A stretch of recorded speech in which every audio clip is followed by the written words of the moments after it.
The group stage of the 2021-22 Women's Senior One-Day Competition is over, and now we're headed into the business end of the tournament in Bengaluru beginning on Saturday, November the 13th. So the tournament began with 37 teams. 10 days and 96 matches later, only 11 remain. Welcome to this episode of Mutual Fund Sahi Hai presents The Outside View, powered by Fantasy Akhada, where we'll look at some of the highs and the lows of the tournament so far. इस innings की शुरुआत mutual fund से कर। थोड़े थोड़े पैसे SIP के जरिए म्यूचुअल फंड्स में इन्वेस्ट कर। सही समय पे ये काम आए। अरे फिर से म्यूचुअल फंड्स? सही है। म्यूचुअल फंड निवेश बाजार जोखिमों के अधीन है। योजना से जुड़े सभी दस्तावेजों को ध्यान से पढ़ें।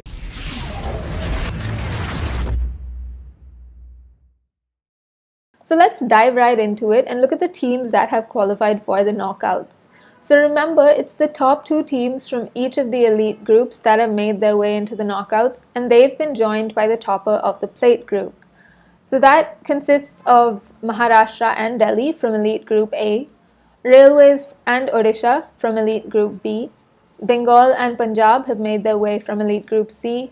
The toppers of elite group D include Madhya Pradesh and Goa. And finally, the toppers of elite group E are Karnataka and Uttar Pradesh. Jammu Kashmir, who topped the plate group, have made their way to Bengaluru as well. The interesting thing to note is that all the teams that topped within their respective elite groups went through the first stage of the competition unbeaten. And the teams that finished second lost only one game. So it was the first time in a very long time when net run rate didn't come into the equation when it came to deciding the qualifying teams. In the plate group, on the other hand, both Nagaland and Jammu Kashmir finished with 5 wins each, which meant they were tied on points. But Jammu and Kashmir went through because they had beaten Nagaland in the group stage of the competition. The important thing to note here is that net run rate is usually the third thing that's considered when it comes to choosing which teams qualify. The first is obviously points, so the teams that have the higher points go through. The next is the head-to-head record, and the third is then net run rate. So in this case, Jammu Kashmir beat Nagaland, and therefore they go through into the knockouts. This season, I think, has so far been one of the fastest scoring and biggest scoring seasons in recent times. So as many as 27 centuries have been scored through the season so far, and these have been spread across 17 teams. So in previous years, first of all, the number of centuries were much fewer, but they would generally be concentrated amongst the top ranked teams. So you think Railways, Karnataka, Bengal, Tamil Nadu sometimes had a few, but it was very, very rare that the number of centuries were spread across many more teams. This year, Uttar Pradesh captain Muskan Malik so far tops the charts. She has 300s in just 5 innings. Karnataka opener Vrinda Dinesh, she kicked off the tournament with back-to-back hundreds. MD Trishkamani has scored a couple as well. The highest score in the tournament so far is an unbeaten 161 that came from Delhi's Pratika. She scored that against Assam in the last game, in Delhi's last group game. And with qualification on the line, she came to the party. So it was a big knock for her, and so far the highest score in the tournament. And all this individual success of the batters has obviously rubbed off on the teams as well. So the season has seen as many as 16 scores above 250. That's the most, at least in the last 3 seasons. And the tally of 16 scores above 250 includes 5 scores above 300 and 2 above 350. Let's look at some of the top performers in the tournament so far, and we're going to start with the bowlers because I've talked a lot about how high scoring and how fast scoring this season has been so far, but some of the bowlers have really stood out. Jammu Kashmir skipper Sandhya, she tops the wicket charts. She's taken 14 wickets in 6 matches, including the best figures of the tournament, 6 for 9 against Manipur. And then behind her, fresh off a stint in the India camp recently ahead of the tour of Australia, Uttar Pradesh's left-arm spinner Rashi Kanodia is behind her. She's taken 13 wickets in 5 matches, and Meghalaya's Ajima has taken 13 as well. But one of the interesting things for me again is, of course, it's India, it's women's cricket. There is a domination of spinners in that list of top wicket takers. But what is very interesting is that there are a large number of off spinners in that top 10 wicket takers chart. Like I said, Sandhya tops the charts, but then behind her are Chandu V from Karnataka. There's Minnu Mani from Kerala. There's also Mehak Kesar from Punjab. So the off spinners have had a pretty decent time in the tournament so far. But of course, when I'm around, you can't only talk about the spinners. Sandhya's 6 for aside, there was another 6 for taken in the tournament, and that was by a seamer. So veteran, she won't like that I'm calling her this, but Niranjana Nagarajan took a 6 for 37.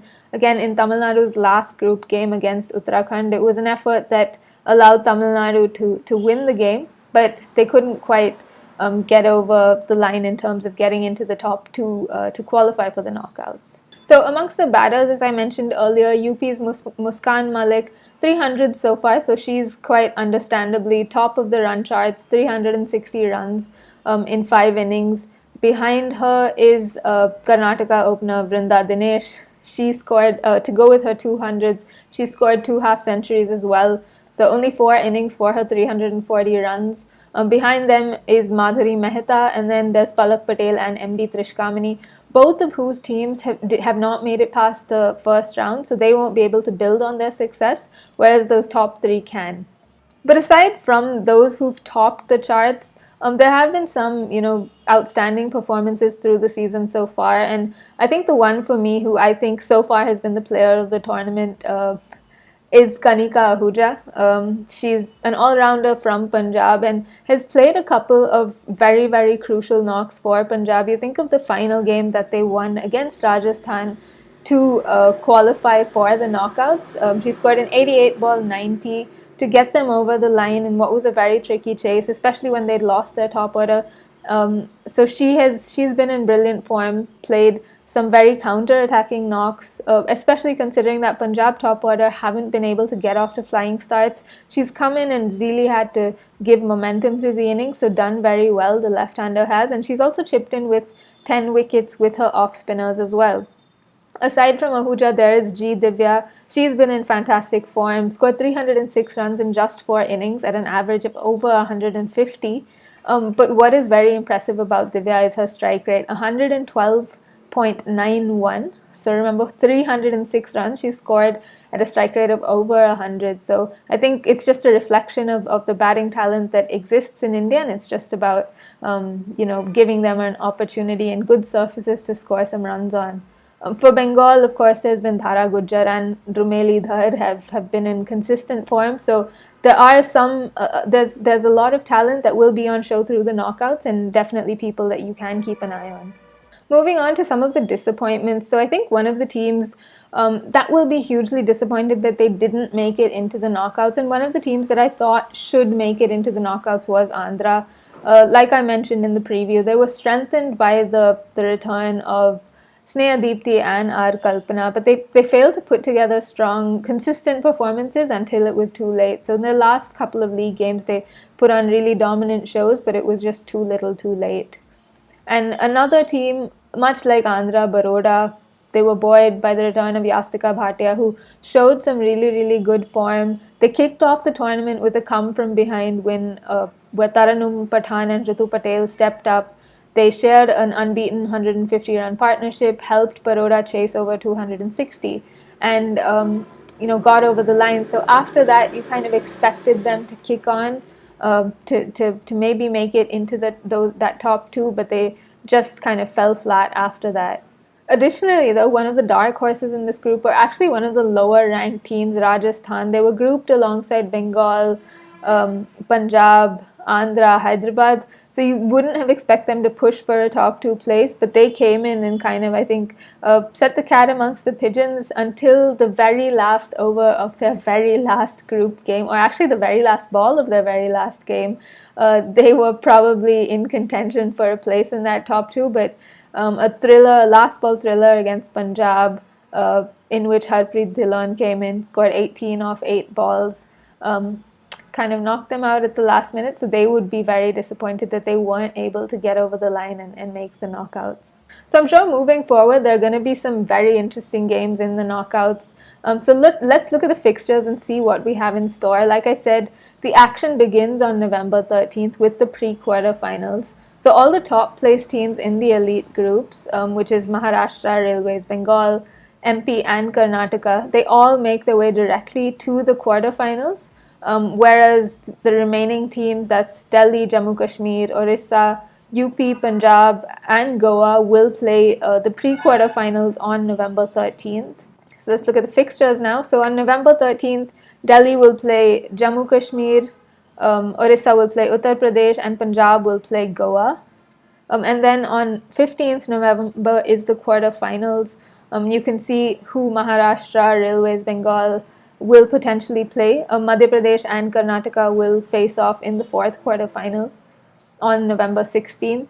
Then November 18th will be the semi-finals and the final on November 20th. So Railways, of course, are the defending champions. They faced little trouble getting through that group stage, so they'll probably continue to be the favorites. But I think a team like Karnataka, they've shown fantastic form. Their young batters are firing on all cylinders, and they're not just showing the ability to score big, they're showing the ability to score big quickly. And I think in home conditions, they will probably be a handful because they know the surfaces very well. What we've seen in Bangalore is that they're high scoring. So I think Karnataka are probably going to be a handful, but of course, if they come up against Railways, it will only be in the final. They do have to get through three games before that. So I think it's Karnataka are one of the contenders again this year. But again, there is Bengal. Remember, in 2018-19, Bengal won their maiden title in Bengaluru. They knocked out Railways in the semi-final to get to the final, and where they beat Andhra. So they'll have happy memories in Bengaluru. They've played all their group games in this city. So lots of confidence for them. But of course, that's not to discount any of the other teams that made it so far. I mean, after all, knockout cricket is about who turns up on the day. So I think there are going to be some very, very exciting games in store. So that's it from me on this episode of Mutual Fund Sahi Hai presents The Outside View, powered by Fantasy Akhada. I'll catch you next time, and I'll be in Bangalore. So I'll be at the venue to keep you updated on the action as it unfolds. So do follow the Women's Cricket Zone's social media handles to stay abreast of all the news. Direct plan mutual fund में खुद से invest करने का ये एक option है, इससे commission बच जाता है। अरे यार जस्सी, मुझे बताना। डायरेक्ट प्लान में सोच समझकर इन्वेस्ट कर तो ही फायदा है। सही है। तेरी इतना भारी म्यूचुअल फंड निवेश बाजार जोखिमों के अधीन है। योजना से जुड़े सभी दस्तावेजों को ध्यान से पढ़ें।